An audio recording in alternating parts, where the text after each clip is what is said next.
Hello, everyone, and welcome back to Verge News, where we explore the latest in immigration and policy updates. I'm your host, Sarah, and today we'll be diving into President Donald Trump's newly unveiled tax plan and the strong reactions it's generating. To help break it all down, joining me as always is Michael. Welcome, Michael. Hi, Sarah, and hello to our listeners.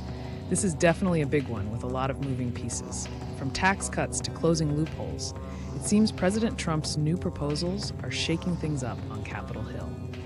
Absolutely. Let's start with the key highlights of the tax plan. According to White House Press Secretary Caroline Leavitt, President Trump laid out several measures during a recent meeting with Republican lawmakers. These include eliminating taxes on tips, Social Security benefits for seniors, and overtime pay, promises he made on the campaign trail. What are your thoughts, Michael? I think those proposals are proving to be popular with working Americans. But then we get into some of the other measures like ending the carried interest tax break. That's the tax benefit private equity fund managers use to pay lower rates on their earnings.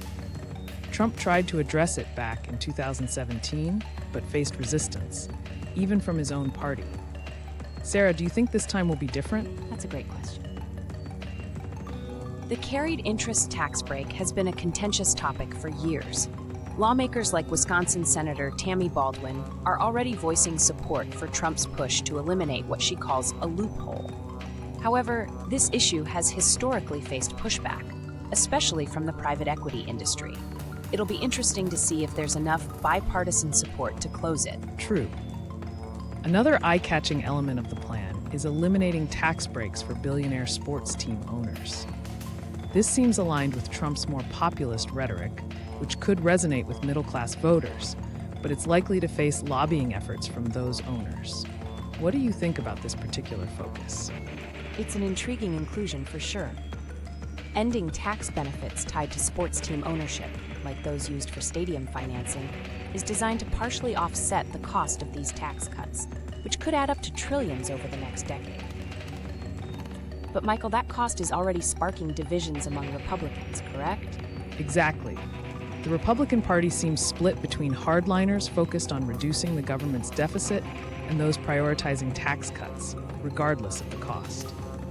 House Speaker Mike Johnson mentioned that they're nearing a deal, but the slim Republican majority could complicate things. They need near unanimous support from their caucus to keep this legislation moving forward. And let's not forget, some lawmakers want to tie immigration policies into this legislative effort. There's talk of consolidating tax cut measures with border security and defense spending.